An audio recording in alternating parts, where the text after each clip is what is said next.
রজব মাসের শবে মেরাজের প্রাককালে খুসুসিয়াত দোয়ার মাজমা কায়েম করলাম। অল বেঙ্গল মাইনরিটি অ্যাসোসিয়েশন সর্বতভাবেই মানুষের কল্যাণ কামনা করে। আমরা মনে করি যে এই রজব মাসের অপরিসীম একটা গুরুত্ব, কারণ কুরআন পাকে আয়াত নাযিল হয়েছিল, সুবহানাল্লাযী আসরা বিআবদিহি লাইলান মিনাল মাসজিদিল হারাম ইলাল মাসজিদিল আকসাল্লাযী বারাকনা হাওলাহু লিনুরিয়াহু মিন আয়াতিনা ইন্নাহু হুয়াস সামিউল বাসীর। যে মসজিদে হারাম থেকে মসজিদে আকসা এবং বায়তুল মুকাদ্দাস তৎসহ এবং আরো সমস্ত জায়গায় যে বিশাল একটা ঘটনাবলীর সঙ্গে সংমিশ্রণ হয়ে রয়েছে, সংশ্লিষ্ট হয়ে রয়েছে। এই ঘটনাবলী বিরাট আলোচনা, যেগুলো আমরা আলোচনা করেছি বা আমরা বিভিন্ন জায়গায় বলে থাকি।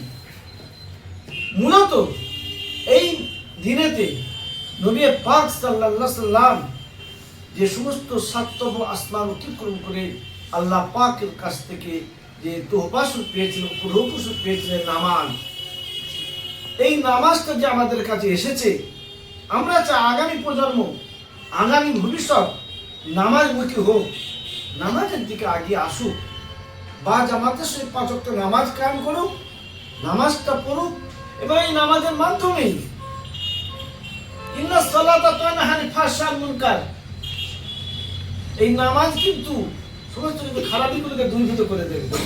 সুতরাং ভবিষ্যতের কল্যাণ কামনার এটা একটা পথ, তাদেরকে নামাজের উপর মহব্বত আনতে হবে, ৫ ওয়াক্ত নামাজ কায়েম করতে হবে। পাশাপাশি আমরা কামনা করি দেশের সমস্ত মানুষ সর্বতভাবে শান্তি শৃঙ্খলার সঙ্গে সবাই বসবাস করুক, কোনো রকম অশান্তি বাতাবরণ তৈরি না হয়, সব মিলিতভাবে সবাই শান্তির সঙ্গে থাকুক।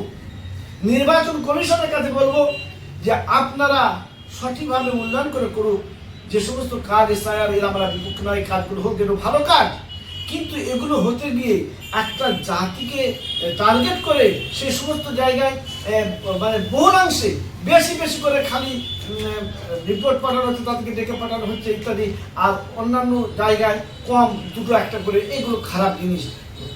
এসআই হোক, সঠিকভাবে হোক, হায়রানি যেন মানুষ না হয়, অবিলম্বে হায়রানি বন্ধ হোক, এটা আমরা কামনা করি। সবাই শান্তিভাবে থাকুক, ভালোভাবে থাকুক। আবু আমজাদিল্লাহ, সভাপতি অল বেঙ্গল মাইনরিটি অ্যাসোসিয়েশন।